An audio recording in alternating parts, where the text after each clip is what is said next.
ഐതിഹ്യമാല അധ്യായം 63. സ്വാതി തിരുനാൾ മഹാരാജാവ് തിരുമനസ്സുകൊണ്ട്.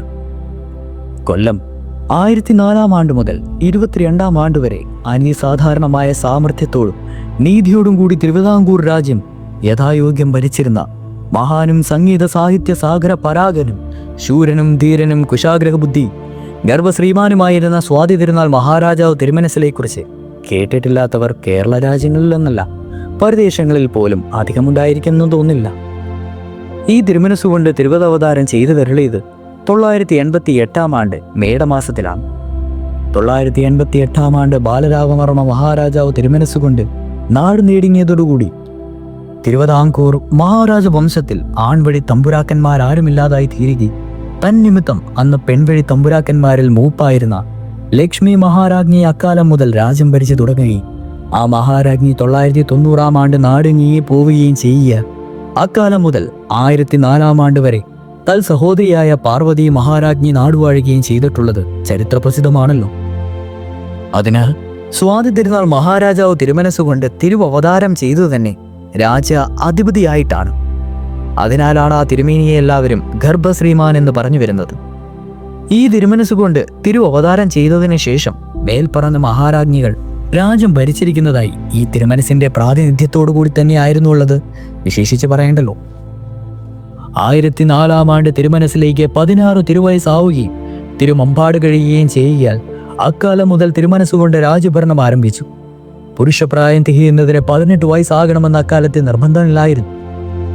16 വയസ്സാകണമെന്നേ അക്കാലത്ത് നിർബന്ധമുണ്ടായിരുന്നു.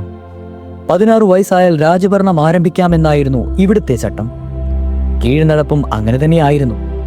ബാലരാമവർമ്മ മഹാരാജാവ് തിരുമനസ്സുകൊണ്ട് 73 ആണ്ട് രാജ്യഭരണം ആരംഭിച്ചപ്പോൾ അവിടേക്ക് 16 വയസ്സ് മാത്രമേ ആയിരുന്നുള്ളൂ. അതിനാൽ ബുദ്ധിസാമർഥ്യവും തൻ്റെടവും ഭരണശക്തിയുമുള്ള ഈ തിരുമനസ്സുകൊണ്ട് 16 തിരുവയസ്സിൽ രാജ്യഭരണം ആരംഭിച്ച് അഭൂതപൂർവവും അത്ഭുതപൂർണവുമായ ഒരു കാര്യമായിട്ട് ആർക്കും തോന്നുകയില്ല. ഈ തിരുമനസ്സുകൊണ്ട് ബുദ്ധിക്കും നീതിക്കും കാര്യകരണശക്തിയിലും ഞാൻ നിശ്ചയിക്കുന്ന കാര്യം അപ്രകാരം തന്നെ നടക്കണമെന്ന് നിർബന്ധമുള്ള ആളാണെന്ന് അതിലേക്ക് അവിടുത്തെ ബാല്യത്തിൽ തന്നെ അനേകം ദൃഷ്ടാന്തങ്ങൾ ഉണ്ടായിട്ടുണ്ട്.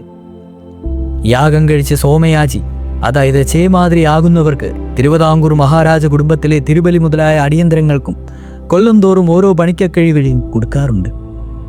ഈ ദാനത്തിന് കർമ്മിത്താനം എന്നാണ് പേര് പറഞ്ഞത്. കിഴിയിൽ ഒരു 101 പണം വീതമാണ് പതിവ്. അങ്ങനെയുള്ള കിഴി 4ഉം 5ഉം അതിലധികവും പതിവുള്ള ചോമാതിരിമാരും ചിലപ്പോൾ ഉണ്ടായേക്കും. ഒരു ചോമാതിരി മരിച്ചാൽ ആ വിവരം മഹാരാജാവ് തിരുമനസ്സിന്റെ അടുക്കൽ ആദ്യം ചെന്ന് അറിയിക്കുന്ന ചോമാതിരിക്ക് മരിച്ച ചോമാതിരിക്ക് പതിവുള്ള കിഴി കൂടി പേരിൽ പതിച്ചു കൊടുക്കും. എന്നാൽ വിവരം തിരുമനസ്സിനെ അറിയിക്കുന്നതിന് ചോമാതിരി തന്നെ വേണമെന്ന് നിർബന്ധമില്ല. ചോമാതിരിയുടെ ഇല്ലത്തുള്ള വരിയിൽ ആരെങ്കിലും മതി.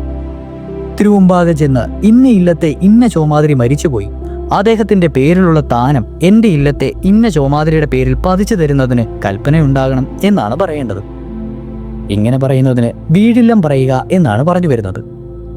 വീടില്ലം പറയുന്നതിന് തിരുമനസ്സിന്റെ സന്നിധിയിൽ ചെല്ലുന്നതിന് സമയം നോക്കേണ്ട, ഏത് സമയത്തും ചെന്ന് പറയാമെന്നാണ് വായ്പ്. പള്ളിയറയിൽ പള്ളിക്കുറിപ്പായി കിടക്കുന്ന സമയത്ത് വാതിൽ മുട്ടി വിളിച്ചുണർത്തി പറയുന്നതിനും വിരോധമില്ല.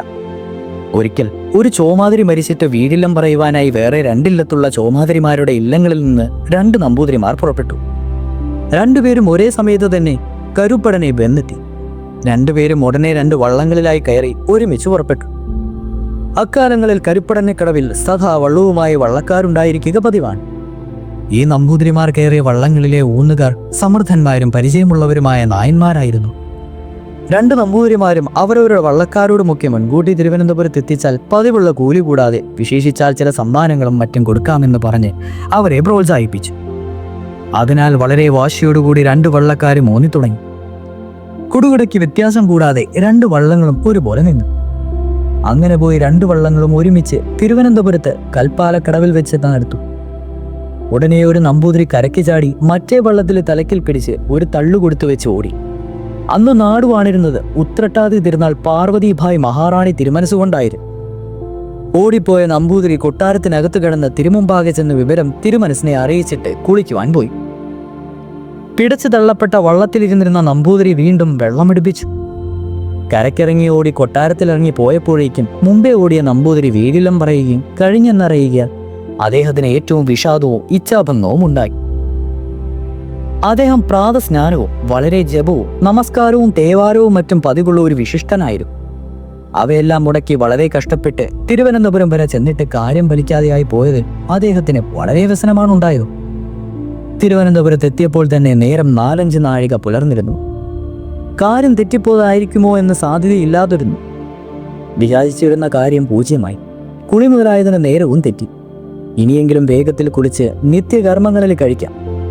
തേവാരത്തിനും വൈശ്യത്തിനും മറ്റും വേണ്ടുന്ന പൂവും പുല്ലും പറ്റും പറിച്ച് മാർഗമില്ലല്ലോ. അതുകൊണ്ട് അതൊക്കെ ഊർധ്വം തന്നെ എന്നിങ്ങനെ വിചാരിച്ച് വിഷാദിച്ചുകൊണ്ട് ആ നമ്പൂതിരിയും കുളിക്കുവാനായി പുറപ്പെട്ടു. ആ സമയം സമപ്രായക്കാരനായ 5-8 ബാലന്മാരോടുകൂടി കുളിച്ചുകൊണ്ടിരിക്കുന്ന നമ്മുടെ സ്വാതി തിരുനാൾ തിരുമനസ്സുകൊണ്ട് കൊട്ടാരത്തിന്റെ മുറ്റത്തെഴുന്നള്ളി നിന്നിരുന്നു. ഓടിയതിനാൽ ക്ഷീണിച്ചും തളർന്നും വിയർത്തൊലിച്ചും വിഷാദഭാവത്തോടും കൂടി പോകുന്ന ആ നമ്പൂതിരിയെ കണ്ടിട്ട് തിരുമനസ്സുകൊണ്ട് നമ്പൂതിരിയെ വിളിച്ച് അടുക്കൽ വരുത്തിയിട്ട്, അങ്ങ് എന്താണ് ഇത്ര ക്ഷീണിച്ചിരിക്കുന്നത്? മുഖം കണ്ടിട്ട് എന്തോ വലുതായ ഒരു വിഷാദം മനസ്സിലുള്ളതുപോലെ തോന്നുന്നുവല്ലോ. അതിന്റെ കാരണം പറയും. എന്തായാലും സമാധാനമുണ്ടാക്കാം. ഒട്ടും വിഷാദിക്കേണ്ട എന്ന് കൽപ്പിച്ചു. തിരുമനസ്സിലേക്ക് അന്ന് ഏകദേശം 8 ദിവസം മാത്രമേ പ്രായമായിരുന്നുള്ളൂ.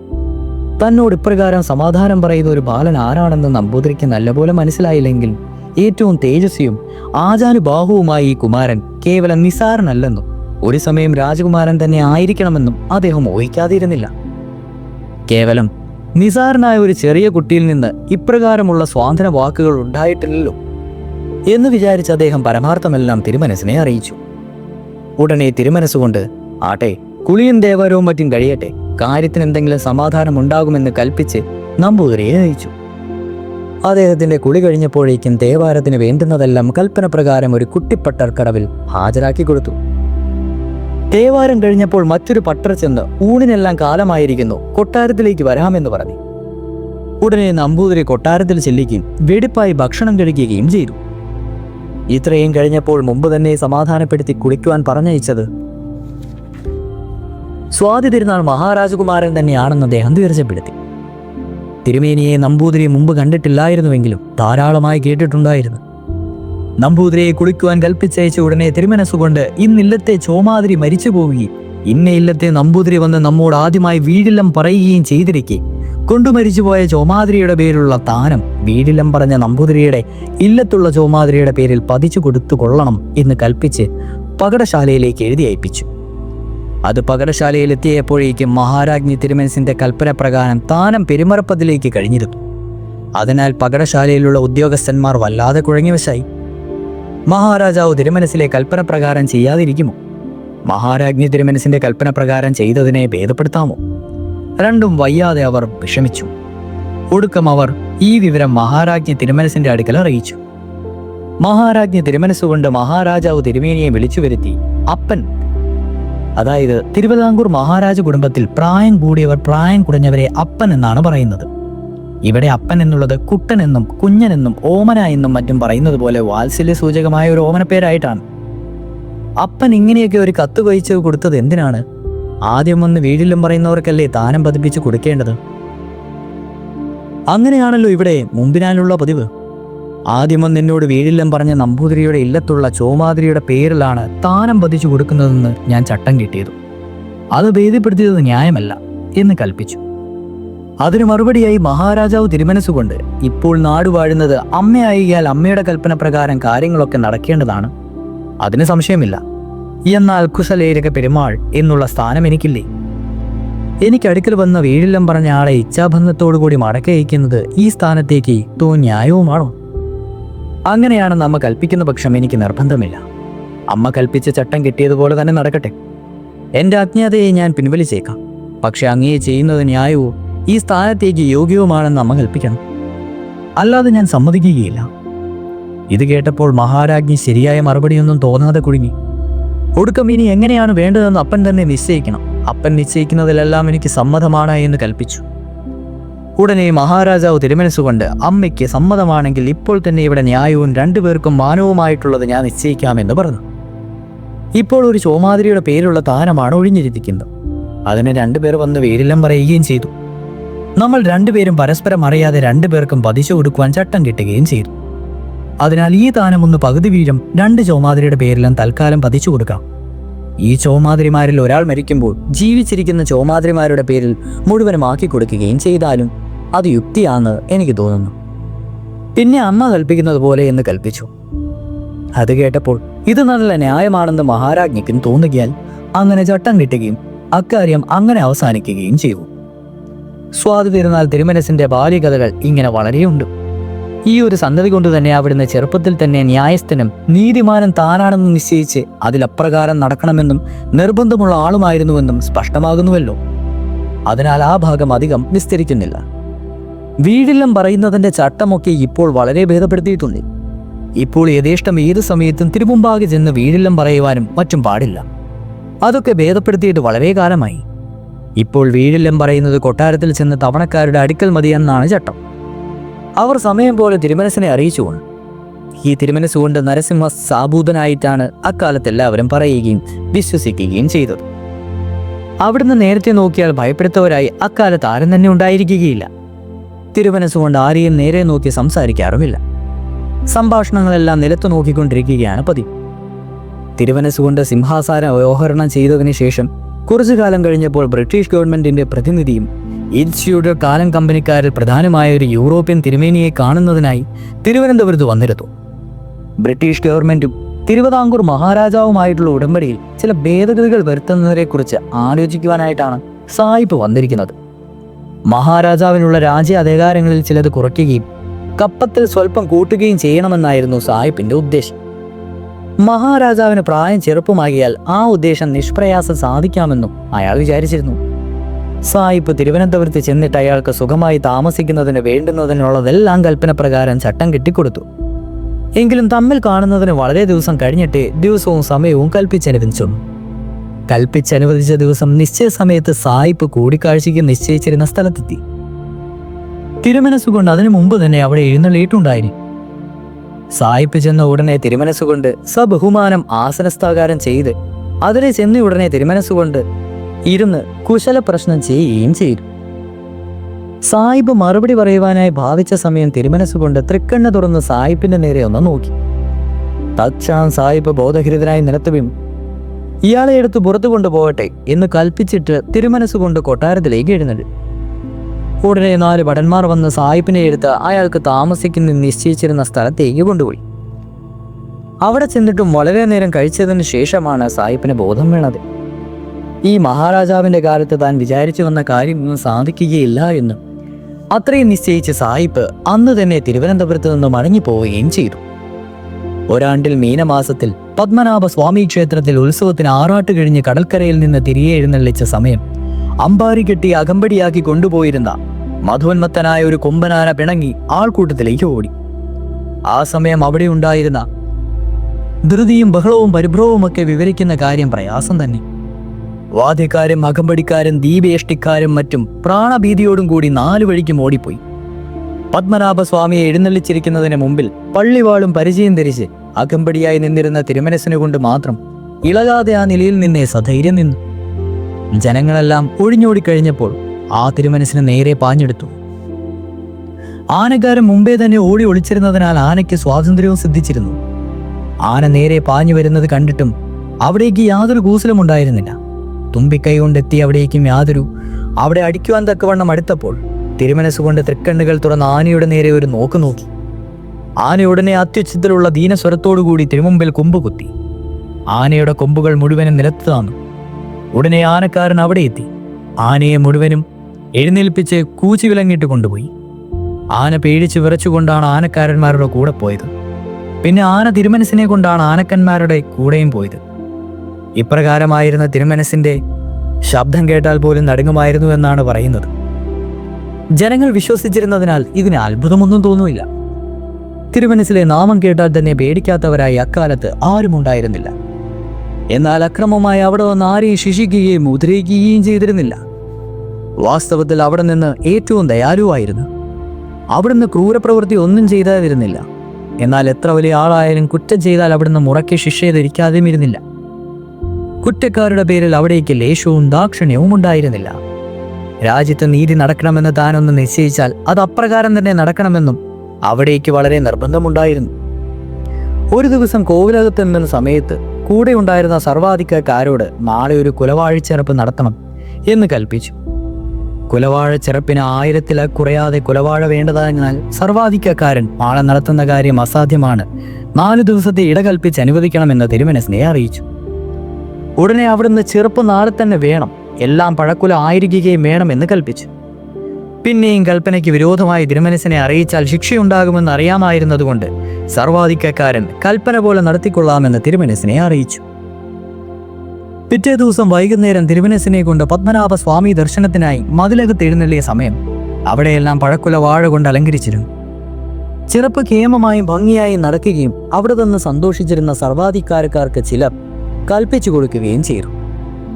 സർവാധികാരക്കാരിൽ പല ദിക്കുകളിലേക്കും ആളുകളെ ഓടിച്ച് അസംഖ്യം പഴുക്കയടക്കുകയും കുലച്ച വാഴകളും വരുത്തി കായ്കളെല്ലാം മറുത്ത് അവയുടെ സ്ഥാനത്ത് പഴക്കിടയ്ക്ക് കുത്തിയേർക്ക് ഓർത്താണ് പഴക്കുല വാഴകളായി ഉണ്ടായിച്ചത്.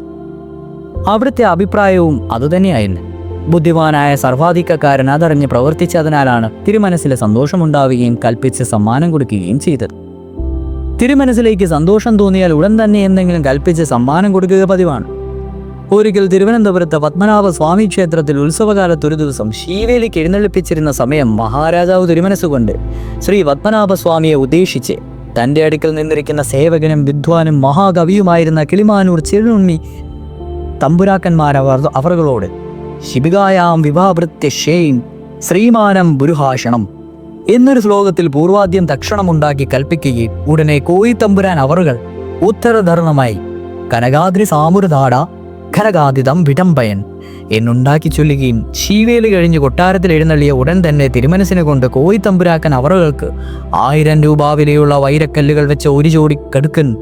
ഇപ്രകാരം തന്നെ ഒരു 6 ദിവസം പത്മനാഭസ്വാമിയെ ശംഖുമുഖത്തേക്ക് എഴുന്നള്ളിച്ച സമയം അക്കമ്പടിയോടുമായി എഴുന്നള്ളിയിരിക്കുന്ന തിരുമനസിനെ കൊണ്ട് വഴിയുടെ 2 ഭാഗത്തുമുള്ള മേടകളിൽ സുന്ദരിമാരായ സ്ത്രീകളുടെ മുഖങ്ങൾ കണ്ടിട്ട് രാഗാശാശങ്ക ഗിലതയാ മാലിക മൈകവ ബൗദ്ധാനംഗത വനപങ്ക്തക്ക മഹാഗാഭാവതി എന്നൊരു ശ്ലോകത്തിൽ പൂർവാധികം ദക്ഷണത്തിൽ ഉണ്ടാക്കിക്കറിയുകയും അതിൻ്റെ ഉത്തരധർമ്മമായി കോയിത്തമ്പുരാക്കന്മാർ അവറുകൾ കിന്തുത്ര പങ്കജിതാ മധുഭാവ വിളിയ ദൂരൽ സമാപതി കാമി ജനാക്ഷം ഭക്തി എന്നുണ്ടാക്കി ചൊല്ലുകയും തിരുമനസിനെ കൊണ്ട് സന്തോഷിച്ചതിലേക്ക് കോയിത്തമ്പുരാൻ അവറുകൾക്ക് ഒരട്ടത്തോടൻ വീരശൃംഖലയും കൽപ്പിച്ച് സമ്മാനിക്കുകയും ചെയ്തിട്ടുണ്ട്.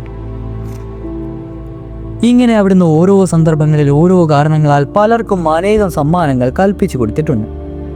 തിരുമനസിനെ കൊണ്ട് വലിയ വിദ്വാനും മഹാകവിയുമായിരുന്നതിനാൽ സംസ്കൃത വിദ്വാൻമാരും സംഗീത വിദ്വാൻമാരും മറ്റുമായ യോഗ്യന്മാർ പ്രതിദിനം എന്ന പോലെ അവിടുത്തെ മുഖം കാണിക്കുന്നതിനായി ദൂരദേശങ്ങളിൽ നിന്ന് തിരുവനന്തപുരത്തേക്ക് വന്നുകൊണ്ടേയിരുന്നു. അവരെയെല്ലാം തിരുമനസ്സുകൊണ്ട് യഥായോഗ്യം സൽക്കരിക്കുകയും ചെയ്തിരുന്നു.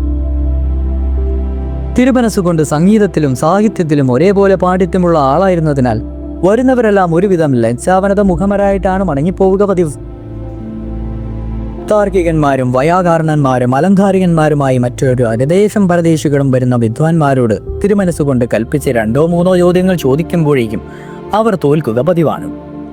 അപ്രകാരം തന്നെ സംഗീത വിദ്വാൻമാർ വന്നാലും അവരിൽ പാട്ടുകാരെ കൊണ്ട് പാടിപ്പിക്കുകയും വീണ വായരക്കാരെ കൊണ്ട് വീണ വായിപ്പിക്കുകയും കൽപ്പിച്ച് കേട്ടിട്ട് സസന്തോഷം അവരെ വളരെ ശ്ലാഘിച്ച് ചിലതൊക്കെ കൽപ്പിക്കുകയും ഒടുക്കാൻ തിരുമനസ്സുകൊണ്ട് സ്വല്പം പാടുകയോ വീണ വായിക്കുകയോ ചെയ്യുകയുമാണ് പതിവ്. തിരുമനസ്സിലെ പാട്ടോ വീണ വായനയോ കേൾക്കുന്ന വിദ്വാൻമാരെല്ലാം അത്ഭുത പരവശന്മാരും ലജ്ജാവിഹുലന്മാരുമായി തീരും. ഈ ഗന്ധർവന്റെ മുമ്പിൽ വന്ന് തങ്ങളുടെ ആത്മജ്ഞതയെ പ്രകടിപ്പിച്ചത് ഭോഷത്വമായി പോയെന്നും ഇവിടെ നിന്ന് സമ്മാനമൊന്നും കിട്ടണമെന്നില്ല, വല്ലവിധവും പോയി പിഴച്ചാൽ മതിയെന്നും അവർ വിചാരിക്കുകയും ചെയ്യുമായിരുന്നു. എങ്കിലും തിരുമനസ്സുകൊണ്ട് എല്ലാവർക്കും യഥായോഗ്യം സമ്മാനങ്ങൾ കൽപ്പിച്ചു കൊടുക്കാറുമുണ്ട്. തിരുമനസ്സിലേക്ക് മലയാളത്തിൽ എന്ന പോലെ സംസ്കൃതം, തമിഴ്, ഹിന്ദുസ്ഥാനി, തെലുങ്ക് മുതലായ അനേകം ഭാഷകളിൽ അപാരമായ പാണ്ഡിത്യമുണ്ടായിരുന്നു. അവയിലെല്ലാം കൽപ്പിച്ച പാട്ടുകളും മറ്റുമായി കവിതകളും ഉണ്ടാക്കിയിട്ടുണ്ട്. അവയിൽ പ്രധാനങ്ങൾ ഉത്സവവർണ്ണങ്ങൾ, മാണി പ്രവാള ബന്ധവും മാണി പ്രവാള പദങ്ങളും സംസ്കൃതത്തിൽ അജ്മി പ്ലാലാഖ്യാനവും കുചേലാഭാഖ്യാനവും എന്നിവയുമാണ്. ഇവ കൂടാതെ അനേകം പദങ്ങളും വർണ്ണങ്ങളും കീർത്തനങ്ങളും മറ്റും കൽപ്പിച്ചിട്ടുണ്ടാക്കിയിട്ടുമുണ്ട്. കൽപ്പിച്ചിട്ടുണ്ടാക്കിയിട്ടുള്ള കീർത്തനങ്ങളും പദങ്ങളും വർണ്ണങ്ങളും മറ്റും കേരളത്തിലും പരദേശങ്ങളിലുമുള്ള സംഗീത വിദ്വാൻമാർ ഇപ്പോഴും പഠിക്കുകയും പാടുകയും ചെയ്തു വരുന്നുണ്ട്. ഈ തിരുമനസ്സുകൊണ്ട് സ്വായത്ത സിദ്ധിയിലായിരുന്ന ഒരു മഹാരാജാവ് തന്നെയായിരുന്നു സകല രാജ്യങ്ങളും സ്വയമേവ ആലോചിച്ച് തീർത്ത് ചെയ്യുന്നതല്ലാതെ അന്യോപദേശപ്രകാരം അവിടുന്ന് യാതൊന്നും കൽപ്പിച്ച് ചെയ്തിരുന്നില്ല. രാജകാരണങ്ങളല്ലാതെ അവിടുന്ന് തന്നെയാണ് അന്വേഷിക്കുകയും നടത്തുകയും ചെയ്തിരുന്നത്. കൽപ്പന പ്രകാരമല്ലാതെ ഒരു കാര്യവും അക്കാലത്ത് രാജ്യത്തിൽ നടന്നിരുന്നില്ല. ദിവാൻജി മുതലായ ഉദ്യോഗസ്ഥന്മാർ തിരുമനസിന്റെ കൽപ്പന പ്രകാരങ്ങൾ കാര്യങ്ങൾ ചട്ടം കെട്ടി നടത്തുക മാത്രമേ അക്കാലത്ത് ചെയ്തിരുന്നു. അന്നത്തെ ദിവാൻജി ഒരിക്കൽ 1 മാസത്തെ അവധി കിട്ടിയാൽ കൊള്ളാമെന്ന് തിരുമനസിനെ അടുക്കൽ അപേക്ഷിക്കുകയും അപേക്ഷ പ്രകാരം കൽപ്പിച്ചനുവദിക്കുകയും ചെയ്തു. ദിവാൻജി ജോലി വിട്ടു പോകുന്നതിന് കൽപ്പിച്ച ദിവസം തിരുമുമ്പാകെ ചെന്ന് മുഖം കാണിക്കുകയും പകരം കൽപ്പിച്ച് നിയമിക്കുന്നതിന് പഴക്കവും പരിചരണവുമുള്ള ആരെയെങ്കിലും കൽപ്പിച്ച് വേണം, അല്ലെങ്കിൽ കാര്യങ്ങൾക്ക് കുഴപ്പം നേരിട്ടേക്കുമെന്നും തിരുമനസിനെ അറിയിക്കുകയും അപ്രകാരം ചെയ്തു കൊള്ളാമെന്ന് കൽപ്പിച്ചയക്കുകയും ചെയ്തു. ദിവാൻജി പോയതിനു ശേഷം ഒരു ഭൃത്യനെ വിളിച്ച് ഹജൂർ കച്ചേരി അടിച്ചുവാരി പഴകത്തിരിച്ചുള്ള ഒരു ചൂലെടുത്ത് ദിവാൻജി കച്ചേരിയിൽ പതിവായിട്ടിരിക്കുന്ന കസേരയിൽ വെച്ചേക്കണം. ദിവാൻജി തിരിച്ചു വന്നിട്ടില്ലാതെ അത് അവിടെ നിന്ന് എടുത്തു മാറ്റുകയും അരുത് എന്ന് കൽപ്പിച്ചു. ആ ഭൃത്യൻ അപ്രകാരം ചെയ്തു. ദിവാൻജിക്ക് പകരം ജോലി നോക്കുന്നതിന് ആരെയും അപ്രകാരം കൽപ്പിച്ച് നിയമിച്ചിട്ടുമില്ല. 1 മാസം കഴിഞ്ഞ് ദിവാൻജി തിരിച്ചു വന്ന് ജോലിയിൽ പ്രവേശിക്കുന്നതിനായി കച്ചേരിയിൽ ചെന്നപ്പോൾ താൻ പതിവായി കണ്ട കസേരയിൽ ഒരു ചൂലിരിക്കുന്നത് കണ്ട് അത് അവിടെ കൊണ്ടുവന്ന് വെച്ചത് ആരാണെന്ന് കൽപ്പിച്ച് ചോദിച്ച് ദേഷ്യപ്പെട്ടു. അപ്പോൾ ഒരു ശിപ്പായി കൽപ്പന പ്രകാരമാണ് അങ്ങനെ ചെയ്തതെന്ന് ബോധിപ്പിക്കുകയും ചൂൽ അവിടെ നിന്ന് എടുത്തു മാറ്റുകയും ചെയ്തു. ദിവാൻജി സ്ഥലത്തില്ലാതായിരുന്ന 1 മാസത്തിനിടയ്ക്ക് രാജകാരണങ്ങളിൽ യാതൊരു കുഴപ്പവും കൂടാതെ എല്ലാം ശരിയായി നടന്നിരുന്നു എന്നറിഞ്ഞപ്പോൾ ദിവാൻജി എന്നൊരാളെ പേരിന് മാത്രമായിട്ടാണ് കൽപ്പിച്ച് നിയമിച്ചിട്ടുള്ളതെന്നും രാജകാരണങ്ങളെല്ലാം തിരുമനസിലെ ശക്തി കൊണ്ടാണ് നടന്നു പോകുന്നതെന്നും തന്നെ അറിയിക്കുവാനായിട്ട് കൽപ്പിച്ച് ഇപ്രകാരം ചെയ്യിപ്പിച്ചത് ബുദ്ധിമാനായ ദിവാൻജി മനസ്സിലാക്കുകയാൽ പിന്നെ അതിനെക്കുറിച്ചൊന്നും പറഞ്ഞതുമില്ല. ഈ തിരുമനസ്സുകൊണ്ട് പ്രധാനമായി കൽപ്പിച്ച് ചെയ്തിട്ടുള്ള സംഗതികൾ തിരുവനന്തപുരത്ത് ഇതം പ്രഥമായി ഒരു ഇംഗ്ലീഷ് പള്ളിക്കുടവും നക്ഷത്ര ബംഗ്ലാവും സ്ഥാപിക്കുകയും ഇപ്പോഴും പുത്തൻ മാളിക എന്ന് തന്നെ പറഞ്ഞു വരുന്ന കെട്ടിടം പണിയിക്കുകയും രഥമുണ്ടാക്കി അയച്ച് രഥത്തിൽ എഴുന്നള്ളത് തുടങ്ങുകയും ചെയ്തു. ഹജൂർ കച്ചേരിയും മറ്റും കൊല്ലത്തു നിന്നും മാറ്റി തിരുവനന്തപുരത്തേക്ക് ആക്കുകയും ജനങ്ങൾക്ക് ദുസ്സഹസവും ദുർബഹങ്ങളുമായിരുന്ന ചില നികുതികൾ നിർദ്ധാമാക്കുകയും സർവ്വത തുടങ്ങുകയും മറ്റുമാണ് ചെയ്തത്. ഈ തിരുമനസ്സുകൊണ്ട് ധാർമ്മികനും ദാനശീലനും അനേകം ദാനധർമ്മങ്ങൾ ചെയ്തിട്ടുള്ള ആളുമായിരുന്നു. അവിടുന്ന് സിംഹാസന ആഹരണം ചെയ്തതായി 1004 ആണ്ട് തന്നെ തുലാപുരുഷ ദാനവും 1009 ആണ്ട് പത്മഗർഭദാനവും കൽപ്പിച്ച് നടത്തി. ഇപ്രകാരമെല്ലാം ഗുണവാനും അമാനുഷാനും പ്രഭാനുമായിരുന്ന ആ മഹാരാജാവ് തിരുമനസിനെ കൊണ്ട് 34ാമതേ തിരുവയസ്സിൽ 1022 മാസത്തിൽ ആ ഒരു ധനുമാസത്തിൽ അനിത്യങ്ങളായ രാജഭോഗങ്ങളെയും സ്വരാജ്യത്തെയും സ്വദേഹത്തെയും ഉപേക്ഷിച്ച് നിത്യാനന്ദപ്രഭായ പത്മനാഭ സ്വാമീജത്തെ പ്രാപിക്കുകയും ചെയ്തു. ഇതോടുകൂടി ഐതിഹ്യമാല അധ്യായം 63 സമാപിച്ചിരിക്കുകയാണ്. അടുത്തത് അധ്യായം 64 പിലാമന്തോൾ മൂസ് തുടരും.